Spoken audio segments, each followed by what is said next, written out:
Welcome to mind media. Welcome to సమకాలీన విశ్లేషణ with Ramana Muppala. ఇది చాలా రోజుల తర్వాత చేసినటువంటి మే 10, 2025 షో. నమస్తే రమణ గారు. నమస్కారం భాను గారు. నమస్తే. సో ఈరోజు షో మిస్ అయ్యాము. ఈలోగా చాలా జరిగాయి. ఆపరేషన్ సింధూర్ మొదలైంది. ఉమ్, నిన్న రాత్రి ఆపరేషన్ సింధూర్ ఆగిపోతుంది. ఇరు పక్షాల వాళ్ళు పాకిస్తాను, భారతదేశం ఉమ్, ఆపేస్తున్నారు అని అందరికన్నా ముందే ఈయన వెళ్ళేసి డొనాల్డ్ ట్రంప్ గారు నేను చెప్తే ఆగిపోయింది అని మొదలెట్టాడు. ఉమ్, సో మళ్ళీ రాత్రి తెలిసింది ఏంటంటే ఇవి ఎక్కడో కొన్ని మళ్ళీ పడుతున్నాయని. కాశ్మీర్లో ఉమ్. ఫస్ట్ పడ్డాయి కొన్ని ఆ, డ్రోన్లు పాకిస్తాన్ నుంచి, తర్వాత ఇప్పుడు హిమాచల్ అటువైపు. అసలు నేను మీరు అనే దాంట్లో ఒక వర్డ్ని కరెక్ట్ చేస్తాను. ఏది పడలేదు, డ్రోన్స్ వస్తున్నాయి. ఆ, మన వాళ్ళు వాటిని కొట్టేస్తున్నారు. ఒక్కటి సో కూడా సో అసలు ఇంకా పడలేదు. పడట్లేదు. సో దాని మీనింగ్ ఏంటంటే ఈ సోకాళ్ళు మనం అనుకున్నది అవ్వలేదు. ఈ అవ్వలేదు. ఈ కాల్పుల విరమణ ఆర్ సీజ్ ఫైర్ లేదు. ఉమ్, అది చూ- అలాంటిది ఏం జరగదు. ఇప్పుడు మీ ప్రశ్న నాది ఏంటంటే ఇది ఎన్ని రోజులు నడుస్తుంది ఇది? ఎన్నాళ్ళు పాకిస్తాన్కి మెంటల్ ఉండి ఆ వెనకాల ఉన్న వాళ్ళు ఈ దాంతో కొట్టించి ఆ, ఉమ్, ఇండియాని వెనకాల నుంచి కొట్టించి దాని ఉమ్. ఎకానమీని పడేయాలి అనుకున్న పెద్ద దేశాలు ఉన్నాయి. దాని వెనకాల వాళ్ళ ఉన్నాయి. ఉమ్, ఉన్నాయి. పాకిస్తాన్ అది అడుక్కు తింటుంది దేశం. దానికంటే ఏమీ లేదు అసలు ఇప్పుడు. ఉమ్, వాళ్ళు వెనకాల ఎవరు లేకుండా వాళ్ళు ఒక్కళ్ళు ఏవి చేయలేరు కూడా ఇప్పుడు. ఉమ్. అఫ్ కోర్స్ వాళ్ళ దేశంలో వాళ్ళ టాప్ అడ్మినిస్ట్రేషన్లో ఉన్నదంతా ఒక టైప్ ఆఫ్ మెంటల్ వాళ్ళు. ఎప్పటి నుంచో మెంటల్ వాళ్ళు అంటే వాళ్ళు వెరీ యాంటీ ఇండియన్ పీపుల్ అన్న అది ఇప్పుడు ఉద్దేశం. దాని దాని పుట్టుక నుంచే మెంటల్ దేశం అది అది. అది పుట్టుక నుంచి దానికి ఒక పర్పస్ కోసం పుట్టింది అది. ఈ అవును. ఇండియాని స్క్రూ ఇండియా అనే దాని మోడల్ వేరే వాళ్ళు దాన్ని వాడుకుని ఇండియాని స్క్రూ చేయాలని పుట్టించిన దేశం అది. సో వాళ్ళ పని వాళ్ళు చేస్తున్నారు. ఈ చేయించే వాళ్ళు దాంతో పని చేయిస్తున్నారు. ఆ, వీళ్ళిద్దరికీ ఆ, వాళ్ళ వాళ్ళకిద్దరికి ఇంట్రెస్ట్ ఉన్నంత మటుకు అది వెళ్తూనే ఉంటుంది. ఓకే. మరి ఇప్పుడు మీకు ఇక్కడ ప్రశ్న, ఈయన సడన్ గా ఎక్స్క్యూజ్ మీ అని వచ్చేసి ట్రంప్ గారు నేను చెప్తే యుద్ధం ఆగిపోయింది, నేను వచ్చాను, నేను చెప్పాను, నేను అంతా సవ్యంగా ఉంది అన్నాడు. అవునవును ఆపేస్తున్నామని అన్నారు, ఉమ్, స్టేట్మెంట్లు ఇచ్చారు. మళ్ళీ ఉమ్. మొదలైంది. అదే కదా. అంటే ఇండియా అక్కడ అంది సరే నువ్వు పెద్ద ఆయన నాయనా, నీ మాట వింటాం, పెద్ద దేశం అని వింటాను అంది. ఉమ్, ఏ సంగతి 12వ తారీఖు చూసుకుందాం, అసలు అసలు డీటెయిల్స్ ఏంటనేది ప్రస్తుతానికి విని ఆపుతున్నాను అంది. కానీ వాడు ఆపట్లేదు కదా, వాళ్ళ పాకిస్తాన్ వాళ్ళు. కానీ అది వెరైటీగా ఈ వెస్ట్రన్ మీడియా ఛానల్స్ లో ఇద్దరు ఉమ్. వైలేట్ చేశారని వస్తుంది. ఆ, అది వెస్ట్రన్ మీడియా ఛానల్స్లో when it comes to India Pakistan యొక్క యుద్ధాలు వాళ్ళ విశేషాల్లో ఎప్పుడు ఈ ఎంటైర్ మీడియా ఉంది చూసారా, బీబీసీ, సిఎన్ఎన్లు ఇవన్నీ కూడా ఉమ్, అనాది కాలం నేను పుట్టినప్పటి నుంచి కూడా యాంటీ ఇండియానే ఉన్నాయి. అవి అదేం ఉన్నాయి కొంత కొత్త కాబట్టి. విషయం కాదు అది. సో ఈ దీంట్లో క్లారిటీ మనకి అంటే క్లియర్గా ఉంది. ఇద్దరు ఒప్పుకున్నారు. ఉమ్, మళ్ళీ పాకిస్తాన్ డ్రోన్లను పంపించింది. అవును. ఓకే. సో దాంట్లో క్లారిటీ ఉంది. కాతే ఒకటి, డ్రోన్లు పంపించిన తర్వాత ఇండియా ఖాళీగా ఎందుకుంటుంది? ఖాళీగా ఉండదు వె- ఉండదు అది. అంటే వెళ్ళి మనకి రేపొద్దు అంటే నేను ఎందుకు పెషవార్ని అడిగాను. తగలెట్టింది ఇండియా వెళ్ళి. ఓ ఇండియా కూడా వెళ్ళి పెషావర్ మీద ఇప్పుడు వాడు వేసేసింది. వాడు డ్రోన్స్ ఇక్కడ పంపించాడు, వీళ్ళు పెషావార్ మీద వేశారు, కరాచీ మీద వేశారు వీళ్ళేమో. ఓకే. సో ఇంక ఇది ఆగదు మరి ఆ, వాళ్ళు. ఓకే. సో నా వాళ్ళకి వాళ్ళకి డిఫెన్సెస్ లేవు. గ్రౌండ్ నుంచి ఎయిర్ డిఫెన్స్ మెకానిజం వాళ్ళకి లేదు. అందుకని లేదు. అవి ఏమవుతాయంటే ఇండియా వేసినవన్నీనేమో వాళ్ళ నేల మీద పడి ఆ తగలట్టము, గుంటలు పట్టము, లేకపోతే జనాలు చచ్చిపోవటము, బిల్డింగులు కూలిపోవటము అలాంటివి అటు సైడ్ జరుగుతున్నాయి. ఉమ్. వాళ్ళు కూడా ఇటు సైడ్ పడితే అంతే జరుగుతుంది. కాకపోతే ఇటు సైడ్ చాలా ఎఫిషియెంట్ గా ఉండే ఎయిర్ డిఫెన్స్ సిస్టమ్స్ ఉన్నాయి. భారతదేశంలో చాలా గట్టి ఎయిర్ డిఫెన్స్ సిస్టమ్స్ ఉన్నాయి. అది ఎట్లా అంటే ఇదివరకు ఇజ్రాయెల్ కి ఐరన్ డోమ్ ఉంది అని తెగ చంకలకి వేసుకునే వాళ్ళం మనం. అవును, ఇండియాకి లేదు అని ఇండియాలో ఉండేవాళ్ళు తిడుతూ ఉండేవాళ్ళు. అట్లాంటిదే ఉంది ఇండియాకి. అవును, అవును, అవును. అది అది జరిగింది. కరెక్టే అది. యా. సో నౌ మరి నెక్స్ట్ ఇట్టగా అయితే నెక్స్ట్ ప్రశ్న మీకు ఇది ఎస్కలేట్ అవ్వచ్చా అంటే న్యూక్లియర్ వార్ కింద. ఇది ఎంత దారుణమైన విడ్డూరమైన జోక్ అంటే ఇది. ఉమ్, అసలు మీరు పెట్టిన ఇమేజ్ ఉంది, అంతకంటే జోక్ ఉండదు. వీళ్ళు ఉన్నారే, ఎఫ్ఏఎస్ అని ఒక ఆర్గనైజేషన్ ఉంది. ఉమ్. అలాంటి వాళ్ళు ఈ మోక కూడా మీరు పెట్టింది ఆర్మ్స్ కంట్రోల్ అసోసియేషన్ వాళ్ళు ఆర్మ్స్ కంట్రోల్ అన్నమాట. అసోసియేషన్. వీళ్ళకంటే మెంటల్ మాకింగ్ వాళ్ళు అసలు మీకు ప్రపంచంలో దొరకమంటే దొరకరు. సో దీని ప్రకారం భారతదేశం దగ్గర 172 ఉన్నాయి క్షిపణులు, ఆ, ఉమ్, అణ్వాయుధాలు. పాకిస్తాన్ ఉమ్. దగ్గర 170 ఉన్నాయి. ఇది అమెరికా. అది అంతకంటే పెద్ద జోక్ ఇంకోటి లేదండి. ఇండియాలో ఉమ్, ఉండే ఫ్యూజైల్ మెటీరియల్ అంటారు. అవును. సంవత్సరానికి 240 హిరోషిమా బాంబులు తయారు చేసే మెటీరియల్ ఉంది ఇండియాలో. సో, జస్ట్ సింపుల్‌గా 172 ఉండటం ఏంటి? సో, మీ ప్రశ్న ఏందంటే, ఆ 172 అన్నవి అవి ఎప్పుడియో పాత నంబరు. ఉమ్. అంతేనా? వేలల్లో ఉంటాయి ఇప్పుడు అవి. ఆ యాహ్! పాకిస్తాన్ ఇది దగ్గర 170 అనేది కూడా జోకు. ఇజ్రాయెల్ వాళ్ళు వాళ్ళని ఉంచుతారు అనుకుంటున్నారా? పాకిస్తాన్ దగ్గర 170 ఉంచితే ఈ పాటికి ఇజ్రాయెల్ వెళ్ళి వాళ్ళని నేలమట్టం చేసి ఉండేది. ఓకే. ఇండియా గురించి మర్చిపోండి మీరు. ప్రపంచంలో ఇది ఎంత జోక్ అంటే ఇది. ఆ అది. ఇజ్రాయెల్ వాళ్ళు ఎప్పుడో పాకిస్తాన్లో ఒక్క మనిషి కూడా లేకుండా చంపేసి ఉండేవాళ్ళు. వాళ్ళ దగ్గర 170 ఉంటే కనుక. సో, పాకిస్తాన్ దగ్గర 170 లేవు. 170 కాదు, ఒక 4, 5 డర్టీ బాంబ్స్ అంటారు. అలాంటివేవో ఉన్నాయి థ్రెట్ ఆ! చేయడానికి. 4, 5 కన్నా ఎక్కువ లేవు. ఓకే. ఉమ్. భారతదేశం దగ్గర మీరు చెప్పిన దాని ప్రకారం సుమారు ఒక 1000 దాకా ఉండొచ్చా? ఈజీగా ఉంటాయి ఎక్కడ పడితే అక్కడ అవి. ఓకే. ఎందుకంటే ఇది నాకు మన శ్రోతల కోసం ఇది జనవరి అంటే 4 నెలల క్రితంది ఇది డేటా. సో, మీరు డేటా ఇది రాంగ్ అంటున్నారు అసలు దాన్ని. ఈ డేటానే చెత్త డేటా ఇది. ఓకే. సో, నెక్స్ట్ క్వెషన్ ఇది మరి ఓకే. నంబర్‌లు సర్లేండి. అంటే కొన్ని పోనీ 170 కాకపోతే ఇవన్నీ వచ్చిన దురద చెప్తాను. హ్మ్. ప్రపంచంలో మిగతా వాటివన్నీ అందరికీ తెలుసు.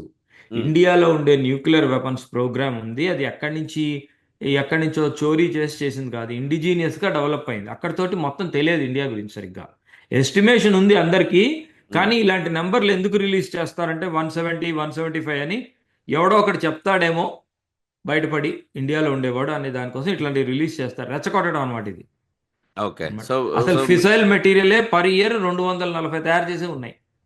సో మెటీరియలే అంత ఉన్నప్పుడు ఉమ్. ఒక సుమారుగా 20, 30 ఏళ్లుగా అం- చూసుకుంటే ఆ, అంటే భారతదేశం ప్యాక్ దగ్గర కూడా 5,000 చేసుకునే కెపాసిటీ ఉంది.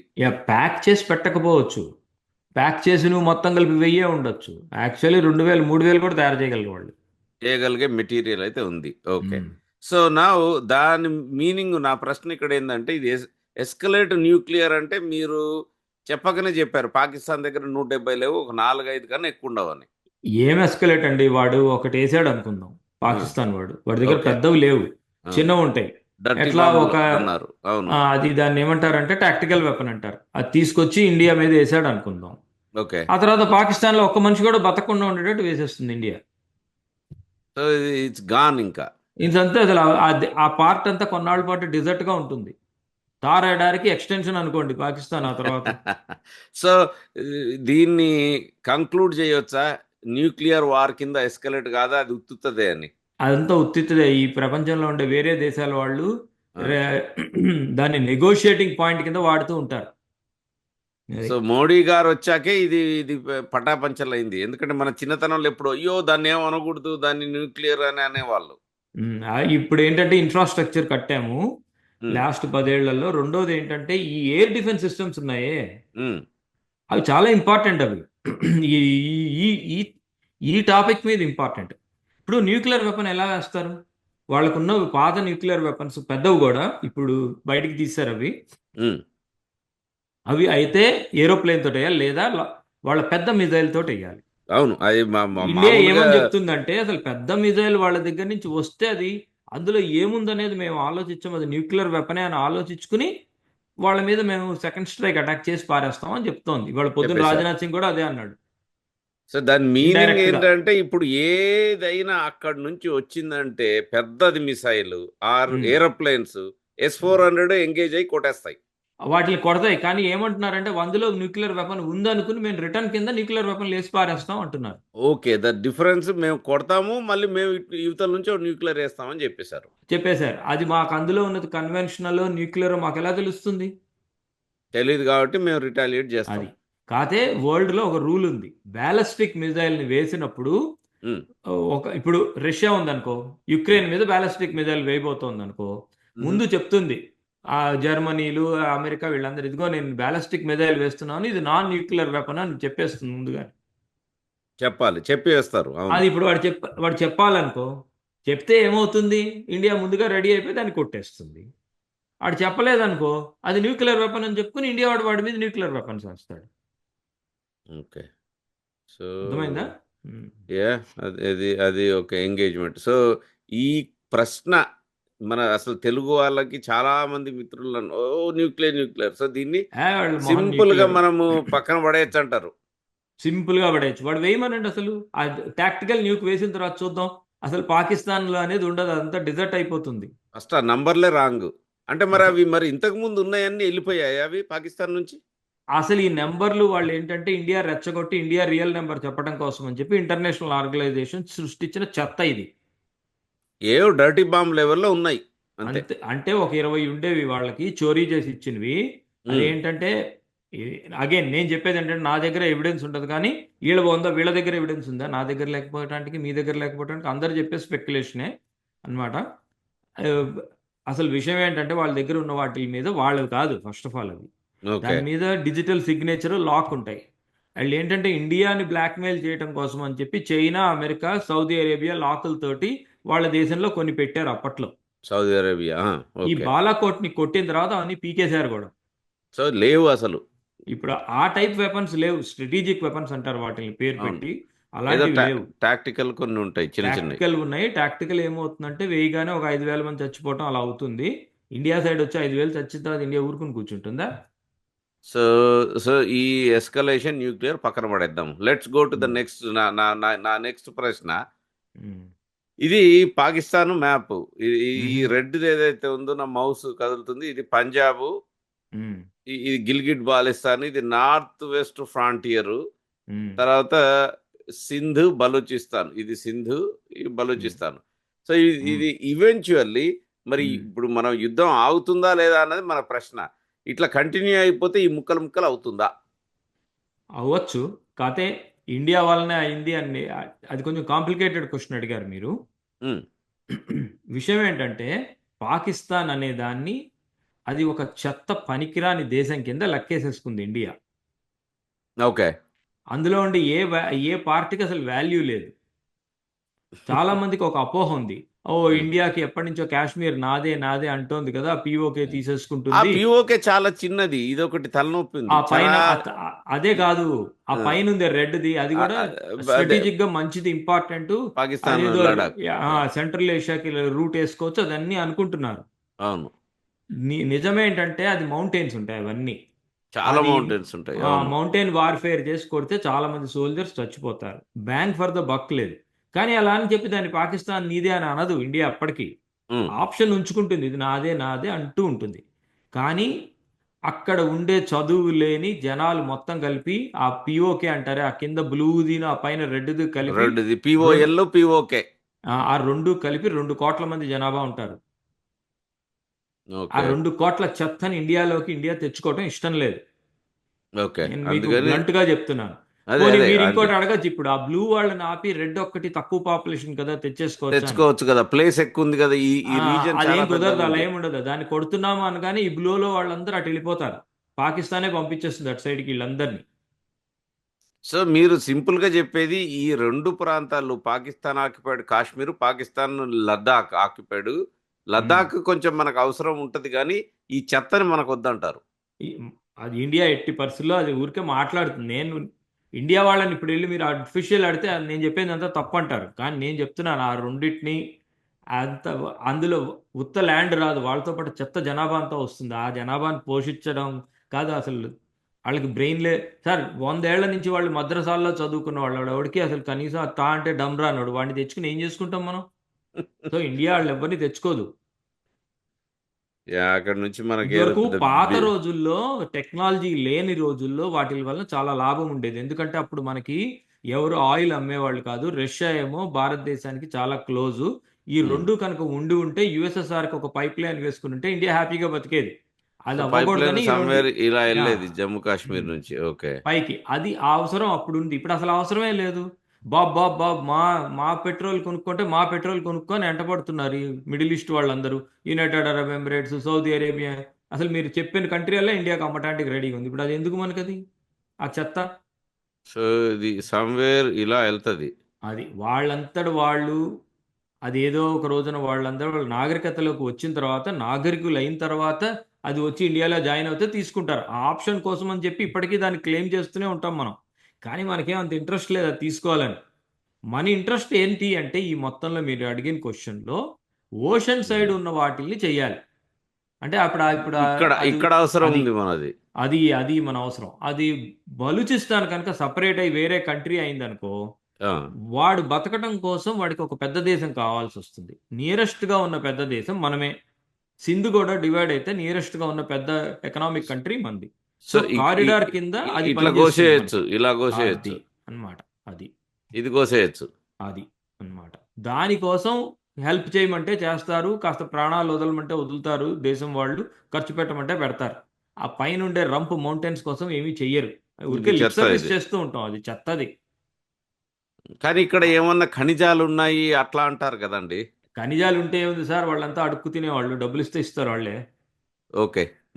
That sales wonderful. ఓకే, నా ఉమ్, మై లాస్ట్ పాయింట్ ఉమ్. మీకు అంటే కాతే మీరు యుద్ధంలో ఒక ఇంపార్టెంట్ అది మిస్ ఇ- అయ్యారు మీరు. ఇప్పుడు ఇది కాన్ఫ్లిక్ట్ ఎక్కడ ఆగిపోతుంది? చెప్పండి, ఈ యుద్ధంలో ఏంది మిస్ అయ్యా అంటే అదే మీరు అడిగిన క్వశ్చన్ కి సంబంధమే ఇది. అందుకని ఆ, ఇప్పుడు చెప్తాను ఇప్పుడే.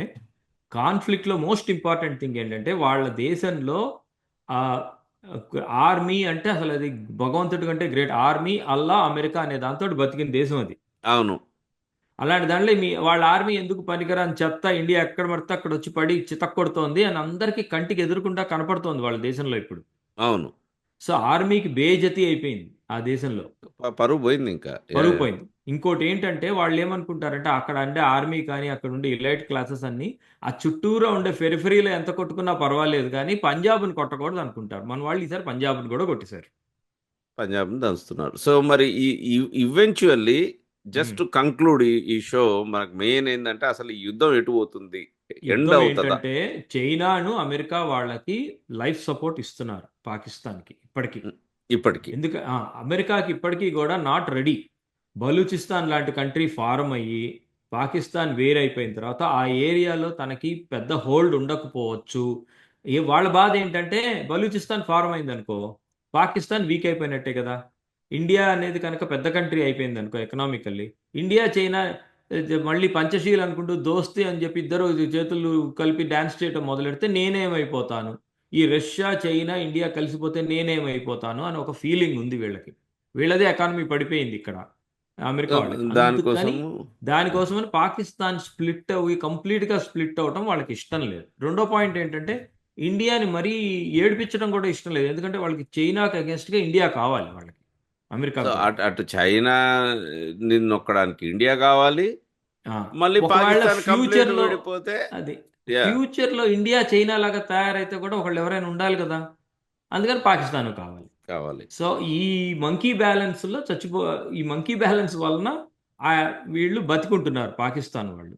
అండ్ అది కానీ ఇంకా అది కంటిన్యూ అవుతుందా మరి ఆ మంకీ బ్యాలెన్స్? అది ఎన్నాళ్ళు చేయగలుగుతావు నువ్వు మంకీ బ్యాలెన్స్ చేయడానికి కూడా it is coming to A point అనమాట. లిమిటేషన్స్కి వచ్చేస్తోంది. 1970లో చేయగలిగావు, 80లో 90స్లో చేయగలిగావు. ఇండియా ఇప్పుడు ఏంటి, రేపు పొద్దున్న జపాన్ని దాటేస్తుందట. 5 ట్రిలియన్ డాలర్ ఎకానమీ అవుతుంది. ఉమ్. ఇక్కడేమో సంవత్సరానికి $1 ట్రిలియన్ అప్పు అవుతోంది ఇక్కడేమో మన అమెరికాలో. అమెరికాలో అప్ అవుతుంది.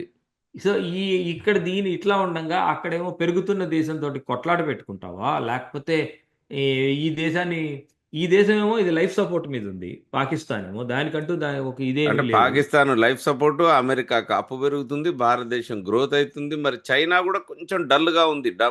అది సో వాళ్ళకేమనిపిస్తుందంటే ఈ సిస్టంలో ఆ. మీరు అడిగినట్టు వాళ్ళు ఇంకా కన్విన్స్డ్ కాదు పాకిస్తాన్ పడగొడదాము అని. వాళ్ళు పడగొడదామని కన్విన్స్ అవడానికి ఎక్కువ రోజులు పట్టదు అని నా ఉద్దేశం. సో ఈవెన్చువల్లీ కూలుతుంది పాకిస్తాన్, కూలి పాకిస్తాన్ కూలటం అంటే ఒకటేనండి ఇప్పుడు జరగబోయేది. బలూచిస్తాన్ అనే దేశం ఫారం అవుతుంది. బలూచిస్తాన్ అండ్ సింధ్, అది అంటే సింధ్ కూడా అసలు ఒక్కసారి బలూచిస్తాన్ ఫారం అయిపోగానే ఇంకా మిగతా వాళ్ళు ఎవరు ఉండరు. అటు కాశ్మీర్ డివైడ్ అయిపోతుంది, సింధు వేరైపోతుంది, పఖ్తూనిస్తాన్ వేడైపోతుంది. ఆ రంపు పంజాబ్ ఒక్కటి పాకిస్తాన్ అని ఎగరాలంతే. సో యాక్చువల్ పాకిస్తాన్ అన్నది కరెంట్లీ పంజాబ్ పాకిస్తాన్ అవుతుంది అంతే.